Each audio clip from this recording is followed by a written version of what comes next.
എന്താണോ ഞെട്ടുന്നത്? ഞെട്ടിക്കുന്ന വാർത്തയാണ് ആശാനെ. എന്താ പെട്ടെന്ന് വായിക്കേ. മാനേജരെ മർദ്ദിച്ചുവെന്ന കേസിൽ നടൻ ഉണ്ണി മുകുന്ദൻ വധഭീഷണി മുഴക്കിയെന്ന് എഫ്ഐആർ. എന്റെ ആറ്റുകാൽ ഭാസ്കര, അങ്ങനെ ഒരു ദൈവം ഇല്ല. ഇത്തരം സന്ദർഭങ്ങളിൽ ഇല്ലാത്ത ദൈവത്തെ വരെ വിളിച്ചു പോകും. കരണത്തടിക്കുകയും തടഞ്ഞുവെക്കുകയും അസഭ്യം പറയുകയും ചെയ്തു. പിന്നല്ലാണ്ട് റിവ്യൂ രേഖപ്പെടുത്തിയതിലെ വിരോധമാണ് പ്രകോപനത്തിന് കാരണമെന്നും എഫ്ഐആർ. നീ അറിഞ്ഞ ഞാൻ പെട്ടു. താഴോട്ട് പാർക്കിങ്ങിലേക്ക് ഇറങ്ങി വരാൻ പറഞ്ഞിട്ട് മർദ്ദിക്കായിരുന്നു, അസഭ്യമൊക്കെ പറഞ്ഞു. എന്ത് തോന്നിയ നിന്നെ കാണിച്ചത്? പക്ഷേ ഈ അടുത്ത കാലത്ത് പുള്ളിക്ക് കുറെ ഫ്രസ്ട്രേഷനും കാര്യങ്ങളൊക്കെ ഉണ്ട്. പുള്ളിയുടെ പടങ്ങൾ മാർക്കോയ്ക്ക് ശേഷം പിന്നെ ഒരു പടം കറക്റ്റായിട്ട് കിട്ടിയിട്ടില്ല.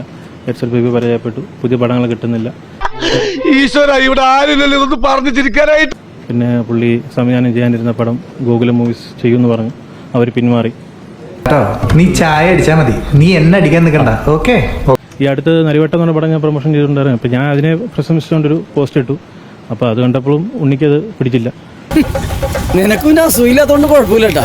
അതെ അതെ, പാർക്കിങ്ങിലേക്ക്, ബേസ്മെന്റ് പാർക്കിങ്ങിലേക്ക് വിളിപ്പിച്ചിട്ട് മർദ്ദിക്കുകയും. അതെ MG സോളമൻ എന്ന് പറഞ്ഞ കൊച്ചുകുട്ടികളെ ഓടിച്ചിട്ടടിക്കും. തീർത്ത് കളയേണ്ടതായിരുന്നു.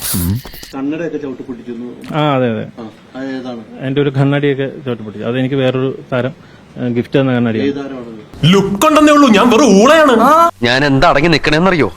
പുറത്തിറങ്ങുമ്പോ നാട്ടുകാരെന്നെ നോക്കി തന്തേ തല്ലി പോണു എന്ന് പറയിക്കാതിരിക്കാനാ.